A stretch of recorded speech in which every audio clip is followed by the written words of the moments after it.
shift in consumer habits. Everything is moving towards cat videos. And the agencies that don't realize that will get left behind. Cat videos are an unbelievably effective new business tool. We've seen phenomenal growth in this category. We're taking that learning and applying it to our business model. In 2012, John Street will lead the industry into a brand new communications era with the launch of the world's first and only catvertising agency. Cat videos provide an excellent return on investment. The costs are minimal. It's win-win. By 2015, cat videos are going to represent 90% of the content on the World Wide Web. It's proven results. Using the 4 pillars of creativity, we provide work that's persuasive, unignorable, relevant, and rememberable. Our goal is to integrate cat videos into every stage of the customer experience, 24/7, 365. To facilitate this change, we've incorporated our own cat video production studio. Filming, writing, seating, all completely in-house. Creating a good cat video is no accident. A lot of people think you just show up in a room with a camera and a couple of cats and start filming, but they take a tremendous amount of planning. We storyboard every frame. We actually created our first cat video in February of 2008. Cat approaches the camera slowly from afar, then the camera would pan to the right, and then when it comes back, the cat's closer. Really, I think that was the kind of magic moment in the spot. It kind of came up 7 for us, I guess you might say. You think sometimes you're going to run out of material with cats, but you never do. You come in on Monday and you go, oh my God, trombone cat, and it's excellent. In an era of unprecedented change, there's one agency with the courage to change everything. Nobody wants to see ads anymore. They want cat videos.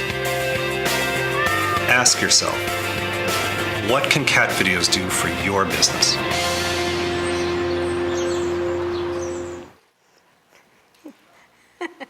Well, now that we've had an icebreaker, we'll kind of look at what we're actually going to talk about today, which I'm sorry to say is not more about cat videos. Marketing is in the middle of a huge sea change right now, and we'd like to show you kind of what some of the big companies with huge marketing budgets are doing in terms of responding to this shift that's going on. And of course, the big driver is the change in technology that's happening.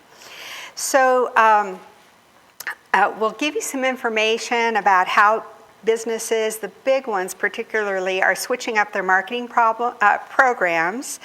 And hopefully you can incorporate some of those concepts into marketing that you're doing. One constant that hasn't changed is that second bullet, which is defining your ideal customer and target marketing. That's still really critical to being effective and efficient and using your marketing budget well. We'll also show you a couple of one-page marketing plan templates that will give you a start in getting a marketing plan down on paper. So they're simple and easy to use, and if you haven't done it before, it might be a good place to start. And then because it's so critical to the bottom line, and because this is where a lot of the change is going on, we'll spend quite a bit of time looking at how to build brand awareness. And then we'll end with some thoughts on digital marketing and creating digital content. So away we go.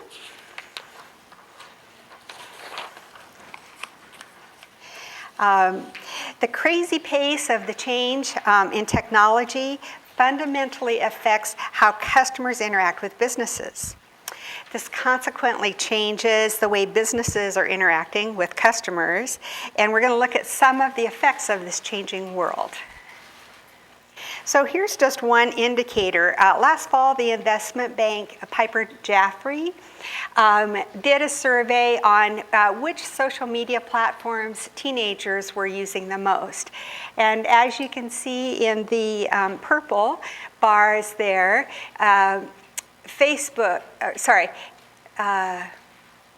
in the beige bars, had to take my glasses off, Facebook was the top social media platform in the spring.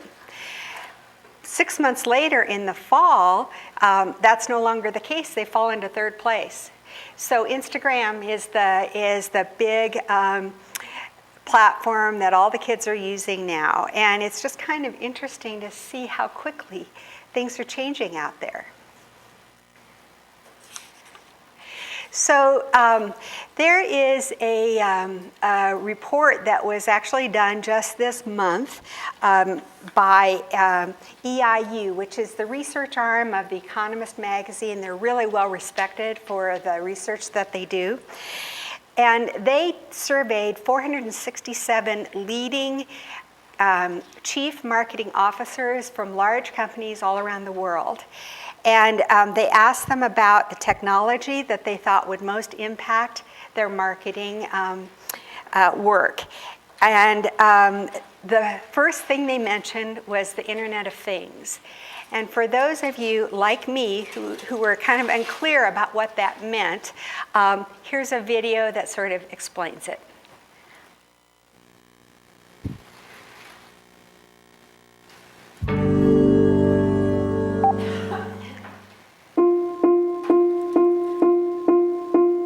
Enchanted objects are ordinary things that have the same functionality that they had before, except now they can talk, they're connected. These are ordinary things that have extraordinary capabilities. When we're creating technology for the home, really we want to make something that's seamless and transparent, and that as opposed to having things sort of call out and draw your attention to it, make it a more ambient experience. We'll just continue to behave with those everyday objects as we do in the world, and we can remain focused on connectivity between two people. What we're seeing now is this proliferation of different devices that are, moving out from the cell phone and onto our bodies and into the world. So in the middle of our living room is a coffee table that has Google Earth embedded in the coffee table. And I just found that having access to this amazing zoomable map completely changes how often we talk about travel and how often we talk about the world and how often we look up places that are mentioned.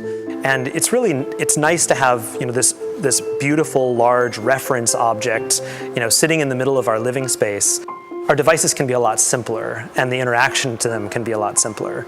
The internet-connected umbrella can just be an umbrella that only shows whether it's going to rain.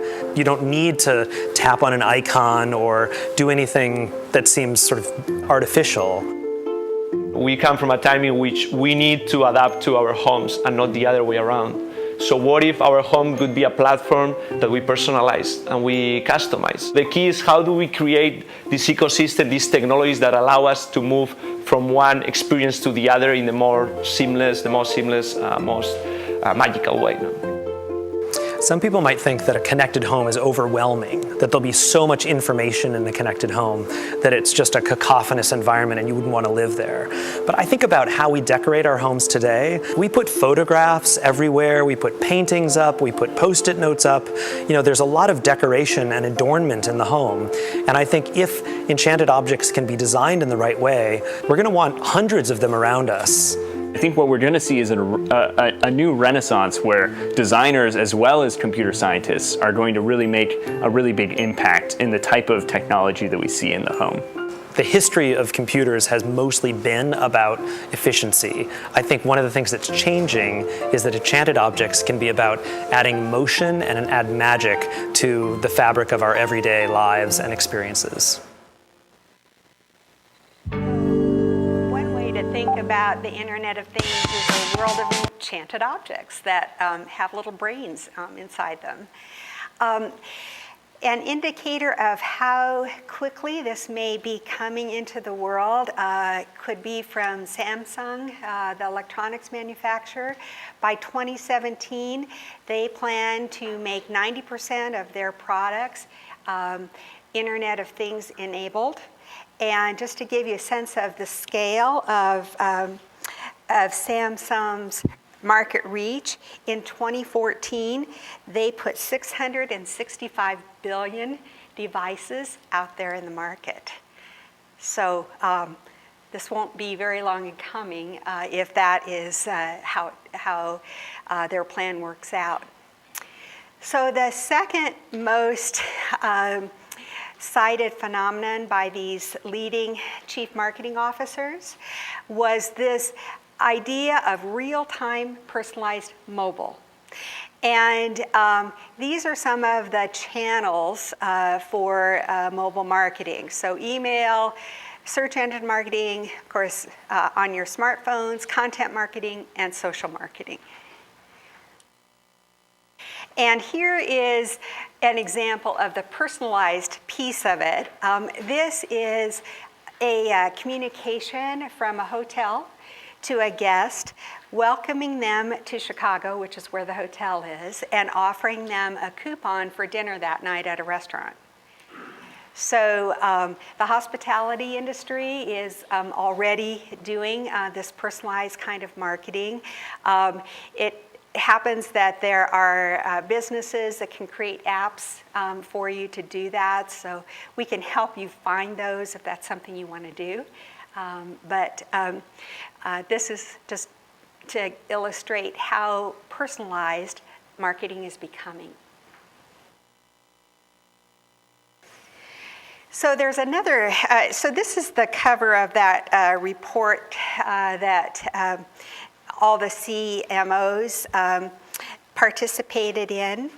And their big focus, along with dealing with those two big technological shifts, is the customer experience, because those technology changes are empowering customers and making them really sensitive to how they experience a business. And they, of course, want that to be positive, and they want to influence it. So the customer experience has become really the center of marketing for these big companies.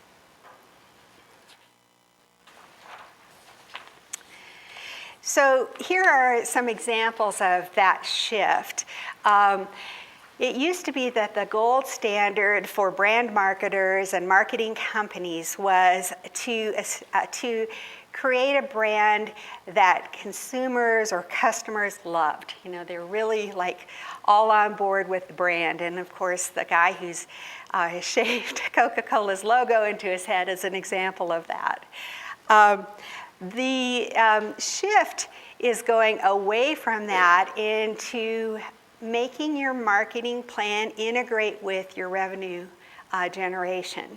And so really distributing, you know, all of the marketing activity that you do throughout your business so that the relationship between marketing and revenue becomes clear, and you can adjust your marketing in response to how your revenue is going. And an example of that would be this correlation between revenue contribution and customer satisfaction. It's probably pretty obvious. The kind of mustard-colored bars show that if customers are very satisfied, then revenue goes up.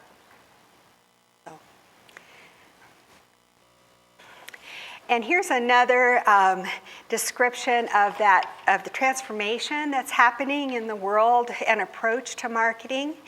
It used to be that companies might choose one way to communicate with customers. Maybe radio was the most effective, maybe a print campaign made the most sense. But now customers are in many different places and looking at many different types of devices. So it's coordinating that and responding to that. It used to be that companies would come up with one message that they would share with everybody about their product or their business. And now customers are expecting to be talked to in a way that recognizes that their needs may be different from another customer's needs. So that idea of reaching a customer kind of where they are interested in your product or your company is really happening. It used to be that, a big marketing campaign was the order of the day. Now it's more about continuously conversing with your customers, taking their pulse, seeing how they're talking about you on social media, even dialoguing with them. Some businesses are asking customers to help them design their products. I mean, it's really opening up a whole dialogue there. And demographic targeting, kind of picking a static sort of profile of a customer and then making all of your market efforts towards that one profile is the way that it used to be done. Now it's more about understanding what is going on with customers, and as they change, the business needs to respond to that. That's our section on this is the end of that section. Is there any, does anyone have questions about that or what that covers? Okay. Well, the next section is the piece that is kind of the consistent piece, which is defining your ideal customer. And we're going to look at a number of data points, if you will, that can help you do that. So these are just ideas. You can modify them to data that would work for your particular business.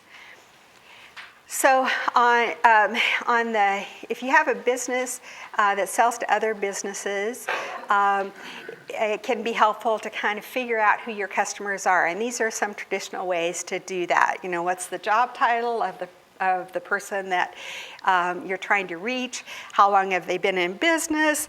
What industry are they in? Do they have multiple locations? What's their revenue? Do they have a lot of employees, etc. If you're selling directly to consumers, information about the consumer themselves is important to know about. Where are they based? What are their social circles?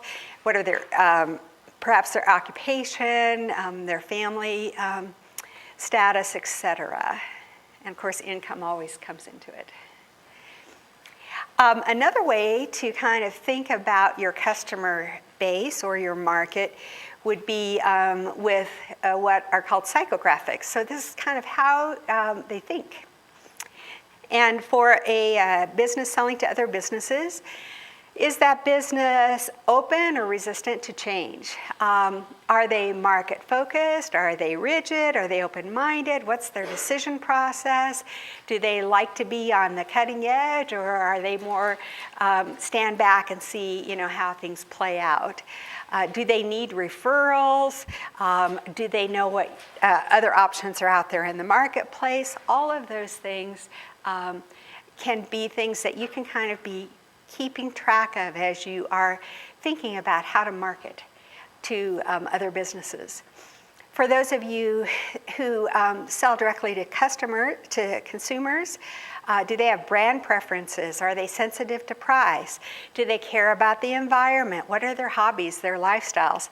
Do they tend to be impulsive buyers, or are they thinkers? Do they sit back and think about how they want to spend their money? How influential are their peers? And so forth. So a third way to kind of think about who you're marketing to on the B2B side would be, how often do they come to your website? Do they respond to the marketing that you've done to date? How do they purchase? Are they looking at any kind of marketing pieces that you may have out there? Do they like to do that? Are they businesses that engage in a lot of research before they make a buying decision? So all of those things are part of behaviors. And then if you're selling to consumers, what's their purchase history? Do they have preferences in terms of the kinds of places they like to shop? Do they use the internet, etc.? And then the last way to kind of visualize who your market is would be the environment that your customer is in. So on the business side, are they real technically savvy? How much purchasing power does the individual you're working with have? What's the management style of that business and the culture? And then on the consumer side is, and this would be kind of for if you're selling globally, but sometimes the country can make a difference. What are the payment methods that they like to use? How about shipping and receiving, etc.? So those are just some ways to kind of think about who is in your market and to kind of track that, and so you can tailor your marketing accordingly. Are there any questions about that? Guys are so good. Yes. Methods for like collecting that data, or just asking the customer? Yeah, you can ask. You can, just kind of observe maybe, like as people are walking into your store, you can maybe see if they pull out their smartphone, for example. That might be one way. I would say too, looking at analytics of your website and your Facebook pages, because that'll tell you the profiles of, especially with Facebook, the ages, where they're coming from, all kinds of really interesting tidbits of information. And we can help you understand those analytics and so forth. So that's just a matter of setting up a meeting with you, and we'll go over that with you if that would be helpful. Cool, thanks. Any other questions? Thank you. So now we're getting into a couple of hopefully easy marketing plan examples that you can use, and you'll have access to these on our GoToLittleton.com website, and the URL is in the presentation. So you just need to go to that URL, and there's a link to these there. This one is for a company that would sell a product, and it's very kind of simple, and obviously you can tailor this to what makes sense for your business, but it's a starting point to kind of help you think about what you might want to incorporate into your marketing plan. Do you have any examples of ones that have been filled out already? That's such a great question, Beth. Here we go. So yes, here it is. Thank you for that question. This is just a sample, but the target market, notice they have income in there, and gender and age, and then the positioning statement.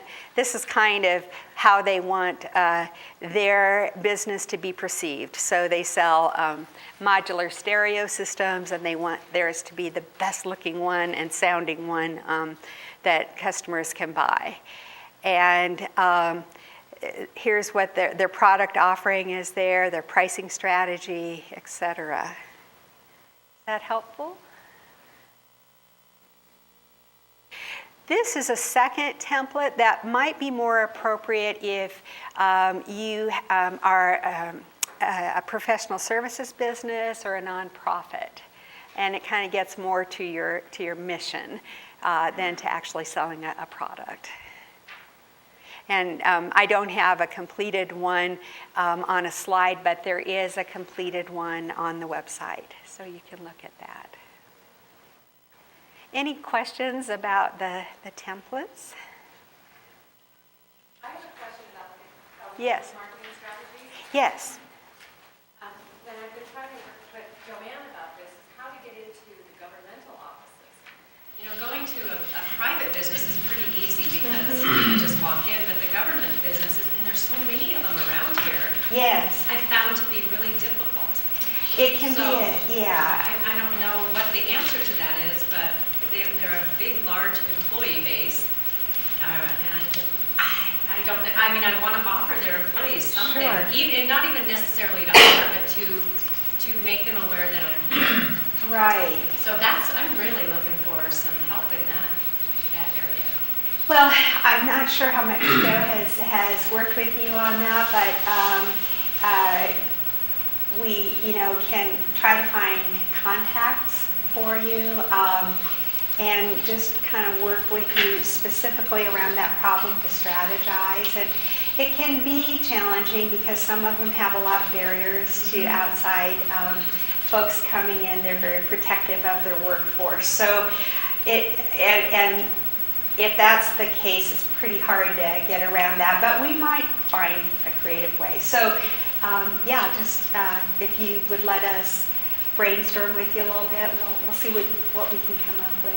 And the other issue is that government offices don't give their employees discount, don't allow you to give employees discounts, and that's a major problem.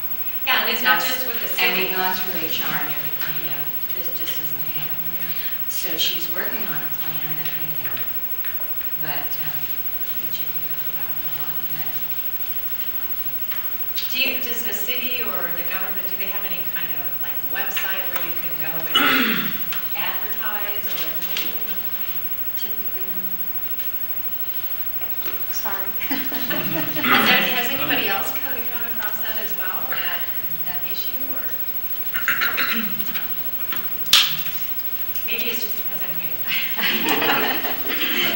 I have just a quick Yes. comment, and Sure. I don't know that I have the solution really, but on that first strategy slide, Yeah.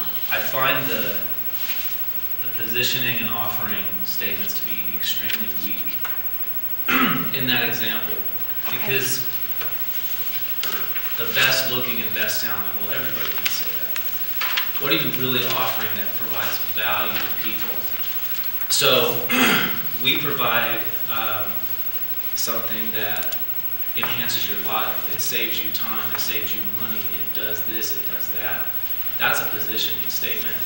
Saying you're the best, everyone's the best. So I don't have the right words for what this might be because I don't know this industry, but just think about that when you're saying this is our positioning. What it's asking is what makes you different or better than everyone else. And what you have to say is, well, you, the customer, this is how we make your life better, this is how we save you money, this is how we save you time, this is all those things that whatever it is you do to make what they do better. So just a food for thought there. Thank you. That's a really valuable comment, and it is completely in sync with kind of the theme of this presentation, which is putting yourself in your customer's shoes. So what's in it for them? And if you start from that perspective, it will be a much stronger positioning statement. So thank you for pointing out a bad example. Well, that's not bad.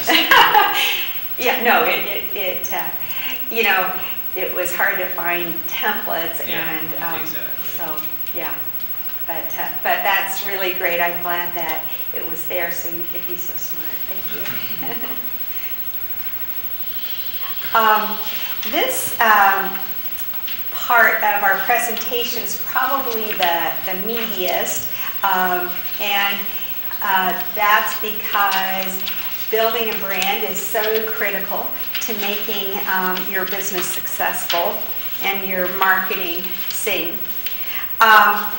This month, a British consulting firm called Brand Finance released a list of what they call the world's most powerful brands. And we thought this was kind of an interesting place to start because theoretically, the world's most powerful brands have figured out how to do branding. So that's why we're starting with this list. And of course, hopefully you can see who's the top of the heap there.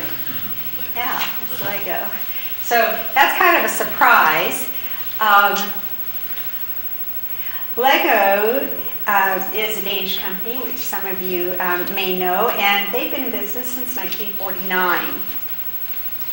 what's kind of fascinating is that they beat out companies that have a lot more revenue and a lot more marketing power than they do. Companies like Apple, eBay, etc. So it might be sort of interesting to see what they're doing that sent them to the top of this list.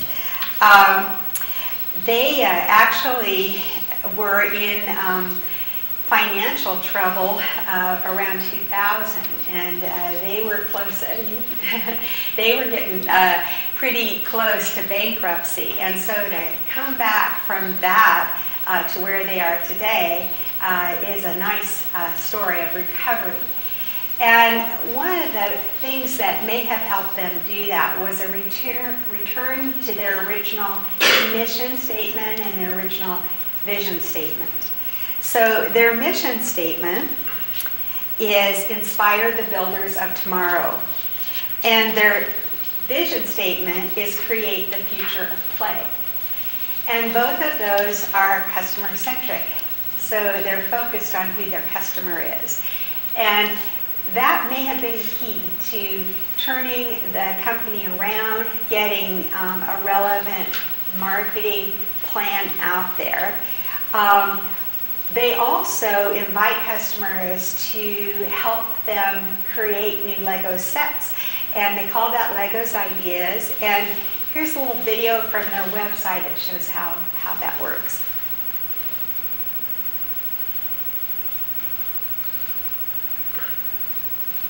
Have you ever had an idea for a new Lego set? On Lego Ideas, you can check out proposals for new Lego sets created by fans just like you.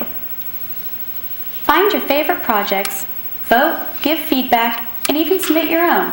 If a project gets 10,000 votes, it enters the Lego review phase.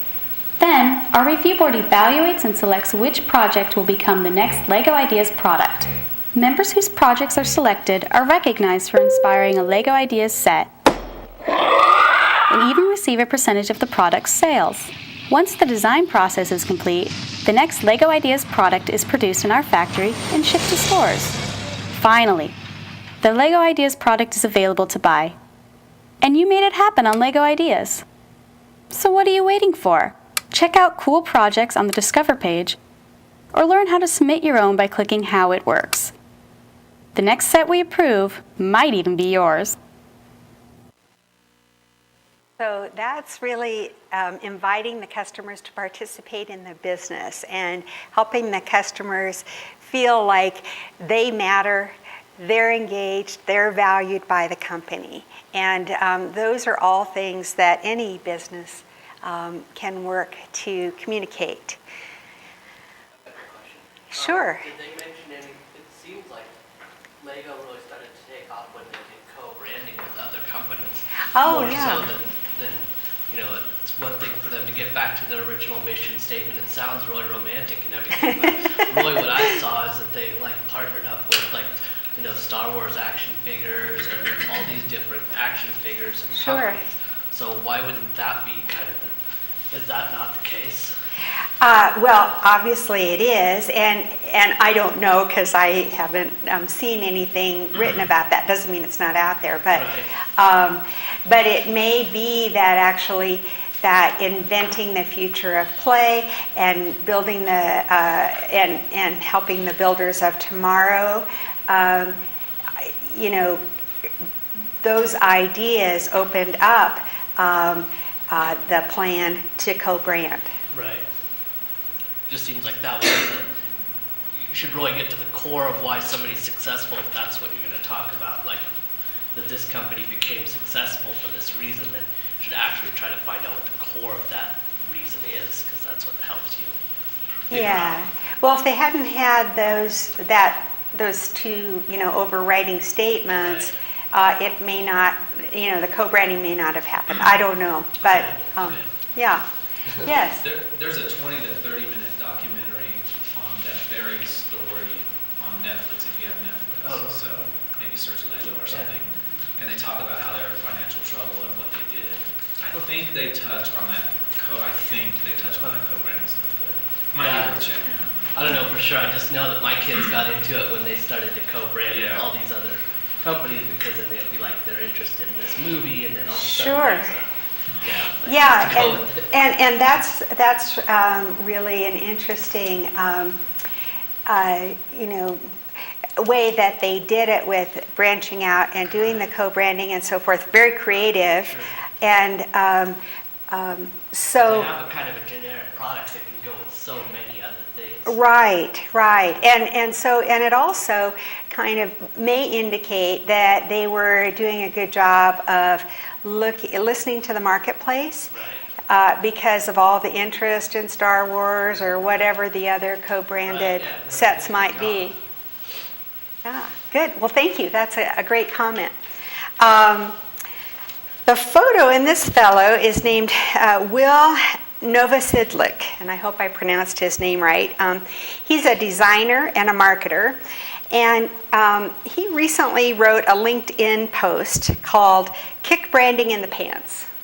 And it was a short post. There's a link to it on the go-to-littleton.com website, but it was real potent, in my opinion. And he talked about kind of the new rules of marketing. And these are some of the things that he names as how to rethink marketing so that you fit in with kind of where the customer is at today. So he talks about rehumanizing, unpositioning, re-researching, X-categorizing, and rewriting.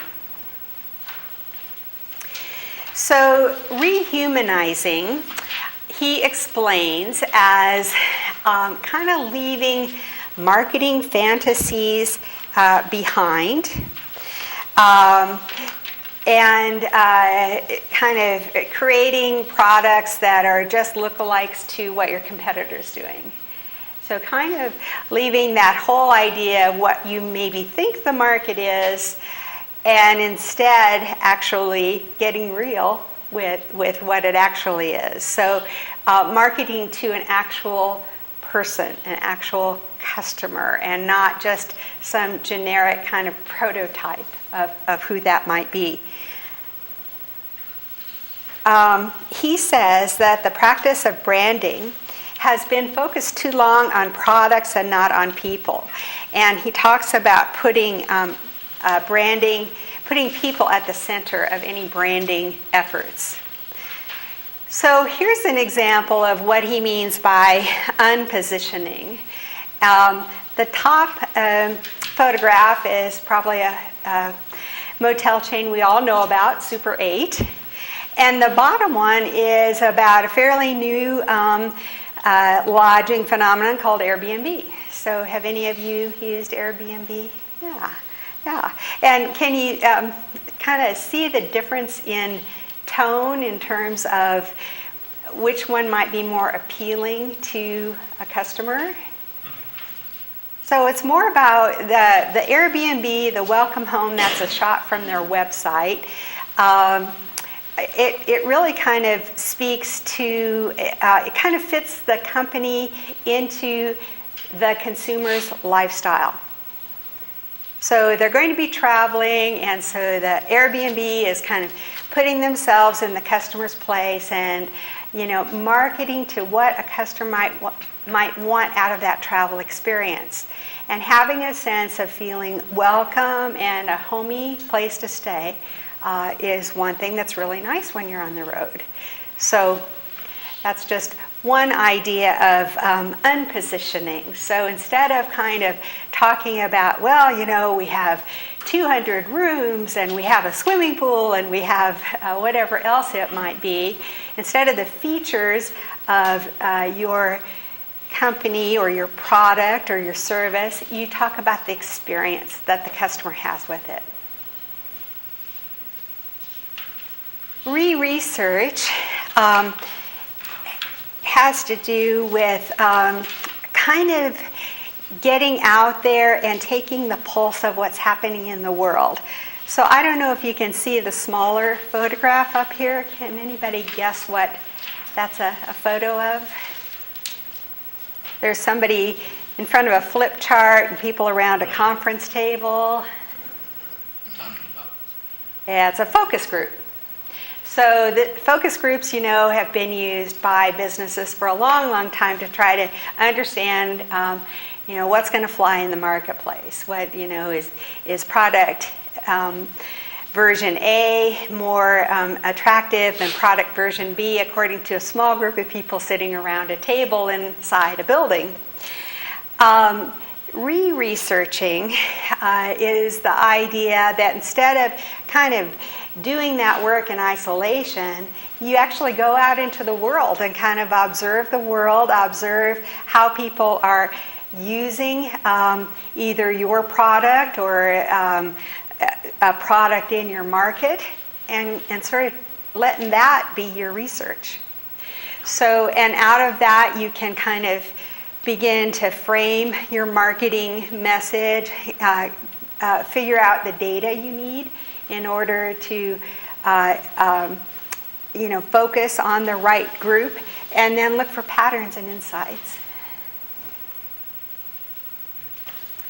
He also talks about recategorizing how you think about your business and what you are offering in the market.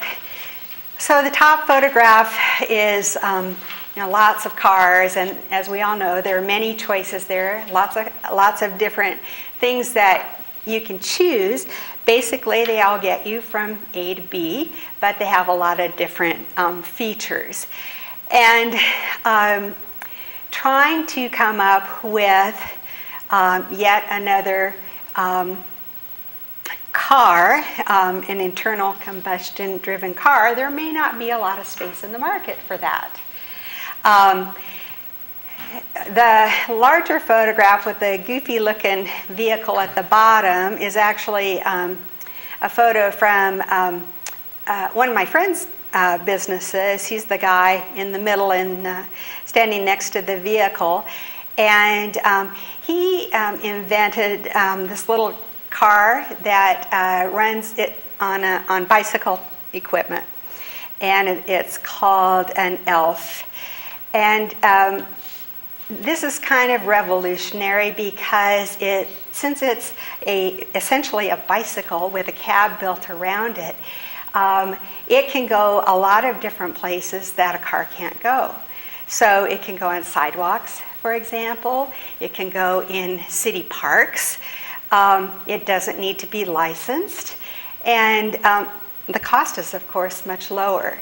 So he's been in business about 3 years now. This is a photo of Jerry Seinfeld in the car. So he's starting to get some good visibility out there, and the company's doing well. But he really rethought the whole, idea of transportation and came at it from a different point of view. So rewrite has to do with the words you use when you market. And the words underneath the yawning woman there are words that are probably overused. We see them all the time, and we may just blast right by them because they're not very interesting. It's almost as if all the libraries in the world and all the books in those libraries use the same 100 words. And that would be kind of boring. So when you're rewriting, try to think of a fresh approach. For example, picks up 5 times more women than a Lamborghini. This comes from Italy. But it speaks to the customer. It's not product focused. It's not company focused. It's customer experience focused. And it's not necessarily easy to do this, but it's worth the effort because it's going to differentiate you from everybody else out there. Okay, so here's just kind of wrapping up the shift in marketing focus that these large companies are trying to make happen, and that you can adapt if you think they make sense for you. So sort of the old idea of marketing was to come up with a great message that touts the benefits and features of your business or your product. The new way to do it is to really make the customer and the experience the customer has with your business the focus, and everything, radiates out from there. The old way of marketing was kind of to compare yourself against the competitor and put yourself at the top of the list. We do X better than they do. And the new way, again, is to engage your customer. So perhaps do what Legos does with Legos Ideas and ask them to help you design your product or come up with some ways that you can improve the service that your company provides, that kind of thing. Start a dialogue with them, have a conversation, and let them know that what they think about your business matters to you. Oh, sorry, Eric, there was one more point. And then the last one is that in old school marketing, it kind of assumes a passive customer. So you sort of give them the message and, they accept it or they don't, but they're not really involved with you as a business. And then the final one is that in the new kind of paradigm, they really want to be involved. So. I'm sorry. Yes. I'm so sorry. I don't mean to interrupt. No, that's good. I would just say, while I agree with all on the left, the old school, but yeah.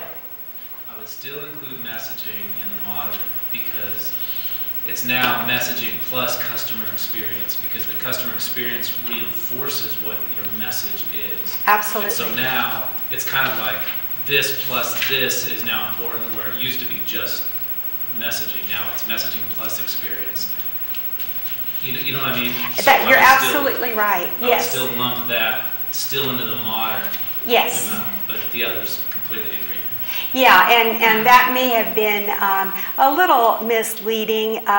It would have been better to have messaging plus customer experience as that first bullet, because obviously you need to let the customer experience kind of inform the message that you're going to get out there. You can't be in business if you're not communicating. So thank you.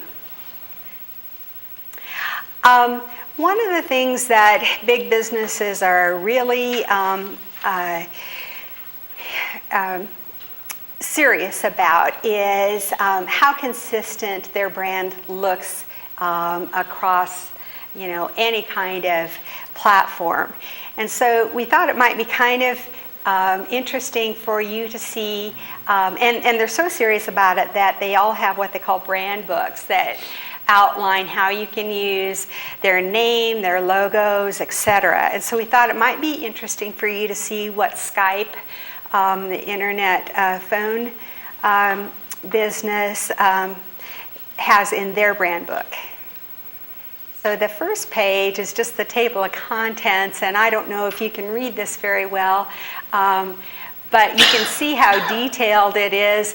They get into the logo, typeface, colors, and on and on and on. And, as a small business, it's not necessary to get this down and dirty with it, but it is cool to really think about how you want to have your business image in the market and to be consistent with it, because that's going to bring recognition. It's important. You can see that they approve different colors. You can't use red with their logo, for example. And we can just look at a few more pages. It's pretty detailed, but they talk about the typeface, and they even have a page in there on the shape of how the cloud can look. And so they're very deliberate about, how their logo and their typeface and all of their communications appear out in the world. And the whole idea behind it is that it's consistent, and so that builds recognition. Is there a link to this somewhere? Yes, that's on the webpage. And then they have images that they can use and so forth. Any questions about branding? Any other questions? Great. Well, we're on the last section now, and it has to do with digital marketing. And one of the big pieces of digital marketing, of course, is the content that you put on your website and so forth. And content marketing has actually been around a lot longer than I realized, and this little video gives you a history of content marketing.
So the idea of telling the story of your business is kind of a good place to start with content marketing. There are ways that it can go wrong, and here are just a few examples. So, if you take the used car salesperson approach and don't find the right group to market to, if you don't have topics that your customers relate to, or if you're not putting your content where your customers are looking for it, then those are all things that are not going to work well for you. One of the keys to having content that reaches customers and that they respond to is making sure that the content has value for the customer. So here's a kind of a contrast to the used car guy. This is the showroom for the Tesla automobile, and I don't know if you can see, but there's a whole lot of information on the walls there for customers to help them understand about the car. So that's providing value instead of just, buy my car. Okay. There are some universal themes if you kind of need a starting place for how to create content. These are just a few ideas that almost anybody would respond to, and then you can tailor it to the topic that you want to share with your customers, but take them on a journey, tell them a secret, get something that touches their heart, surprise them, that kind of thing. So that's just sort of a starter list of universal themes. And if you kind of think about what is the human experience, what does the human relate to as you are creating content, then it's going to have a nugget in there that people will recognize and relate to. You can also use analytics from your website or any social media platforms that you might have to help you develop content that fits your customers. So again, this is something that we can help you with. If you want us to, we can sort of look at your analytics and help you understand if you're not doing that already. And then this is what that Go to Littleton page will look like. These are the links to the things that we talked about in the presentation. And we're almost done, but we wanted to leave you with just one more video, a little inspiration on how to think about a very non-techie item in a techie way. You know, once in a while, something comes along that changes the way we live. A device so simple and intuitive, using it feels almost familiar.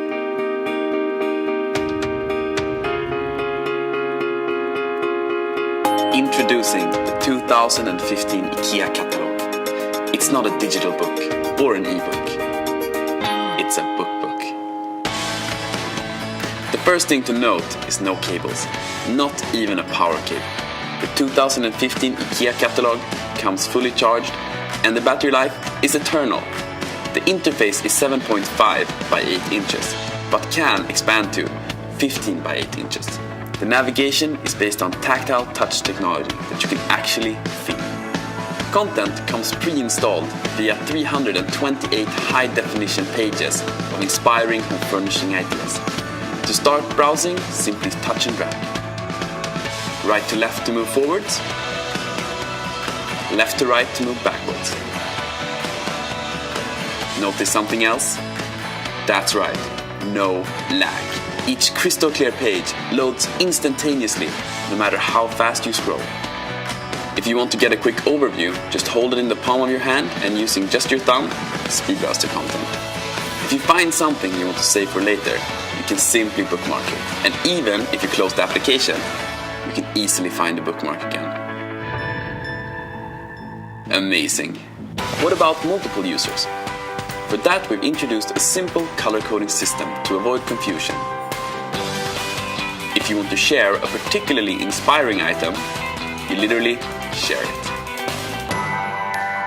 Another special feature is password protection, which is voice activated. Excuse me, that's mine. At IKEA, we feel that technology this life enhancing should be in the hands of everyone. So the 2015 IKEA catalog is free. You can download one from your mailbox, the one you open with a key. If it's not there, try refresh the next day. Or you can upload yourself to the IKEA store and find one there. Experience the power of a book. Well, I'm sorry to rush you guys, but we do have folks coming in right behind you. If you want to talk, you can do so out in the hall. And I really appreciate everybody coming. Thank you so much. Oh, thanks.